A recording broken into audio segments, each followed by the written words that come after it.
ከተማ ውስጥ ከሚኖሩ ሰዎችና ገጠር ውስጥ የሚኖሩትን ሰዎች አንድ ላይ ኮምፔር አደረኩ። ኢንተርኔት፣ ውሃ፣ ላይፉ በቃ ላይፍ ስታይሉ ላይፉ ኢዚ የሆነ ሰው ከተማ ውስጥ የሚኖር ሰው ነው። እንደ ገጠር እንደሚኖር ሰው ቻሌንጅድ አይደለም። የፈለግከውን ውሃ ቧንቧ ምናምን ማብራት ምናምን እሱ ቅንጦት ነው ገጠር ውስጥ። ከተማ ውስጥ ግን ኖርማል ተራ ነገር ነው። አት ዘ ሴም ታይም ብዙ ነገሮች ይለዩናል እና እዛ የሚኖሩ ማህበረሰቦች ኮሚኒኬሽን አላቸው።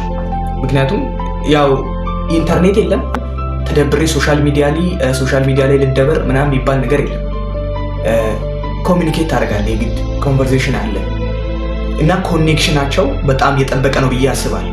እኛ ጋር ስንመጣ ደግሞ ዲስትራክሽን ነው፣ የተመቻቸ ነገር ኖሮ ማለት ነው ዲስትራክሽን ይኖረዋል። አሁን ለምሳሌ አብዛኛው ወጣት እዚህ ያለው ከተማ ውስጥ ያለው ምንድን ነው? አብዛኛው ወጣት ሶሻል ሚዲያ ላይ ነው፣ ዲስትራክትድ ነው፣ ሱሰኛ ነው፣ ኤቭሪቲንግ ሁሉም ነገር ነው።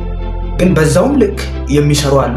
የሚሰሩትን ኢግኖር እያደረግን አይደለም፣ የሚሰሩትን እንትን እያልን አይደለም። የሚሰሩም እንዳለ ሁሉ አብዛኛው የሚበዛው ግን ዲስትራክትድ የሆነ ነው። እና ምን ለማለት ፈልጌ ነው፣ ከተማ ውስጥ የሚኖሩ ሰው አክሰስ አለው። ራሴን ልቀይር፣ የተሻለ ነገር ላድርግ፣ ራሴን ልለውጥ፣ በትምህርት በእውቀት ራሴን ላሳድግ፣ ፋይናንሻሊ በገንዘብ ራሴን ላሳድግ፣ በተለያየ ነገር ራሴን ግሮዝ ላድርግ፣ የፈለጉትን ላይፍ ስታይል ልኑር ቢል ይችላል። አስቡት፣ ገጠር ያለ ሰው ራሴን ላሳድግ ቢል እንደዚህ አይነት አክሰሶች የሉትም። ገብታችኋል አባባሌ? እንደዚህ አይነት አክሰሶች የሉትም።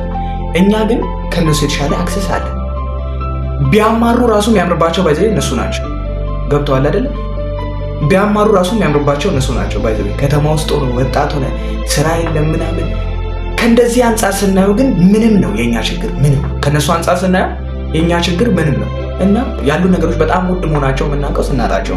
እኔ ልክ ገጠር የተመላለስኩ ልክ ገጠር እየሄድኩ ስመለስ ልክ ከተማን ኑሮ ሳየው በጣም ላይፍ ኢንጆይ እያደረክ ላይፍን የምትኖርበት ላይፍ ኢዚ የሆነበት ማለት። እዛ ግን አይ ዶንት ኖ ኢንጆይ የምታደርግበትም ነገር የለም።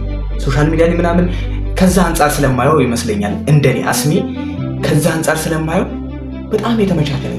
ከተማ ውስጥ እየኖርክ ይሄ ነገር ጉደለኝ፣ በዛ ላይፍ በዚህ ገብቶ በዛ ወጥቶ ማለት ራሱ ትንሽ ይከብዳል ከነሱ አንጻር። እነሱ ናቸው የሚያምርባቸው ላሉ እኔ የሆነ ነገር አረ ላይፍ ራሱ እንደዚህ ነው ቢሉ የሚያምርባቸው የሚያሳምነውም የነሱ እንዴ።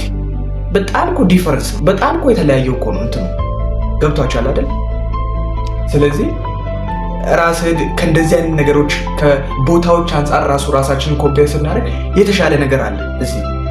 ስለዚህ በዛ በተሻለ ነገር ሰው ራሴን መቀየር አቃተኝ ሲል ትንሽ ይከብዳል። ስለዚህ ራሳችንን መቀየር የምንችለው ባለን ነገር ሁሉ ነገር አለ። ኢንተርኔት፣ ስማርት ስልክ ካለ፣ ኢንተርኔት ካለ፣ በቃ ከተማ ውስጥ ከሰዎች ጋር ኮኔክሽን ካለ ማደግ ይቻላል። ዋናው ነገር ኢንትረስቱ ነው፣ ፍላጎቱ ነው። ያ ፍላጎት ደግሞ ፍላጎት ሆኖ ብቻ መቅረት የለበትም። አክሽን ያስፈልገዋል። የምትፈልገውን ነገር በተግባር ማድረግ መቻል አለብን ብዬ አስባለሁ። ለዚህ ቻናል አዲስ ከሆናችሁ ቻናላችንን ሰብስክራይብ እንድታደርጉ በአክብሮት እንጠይቃለን። በያላችሁበት መልካሙን ሁሉ ተመኘውላችሁ።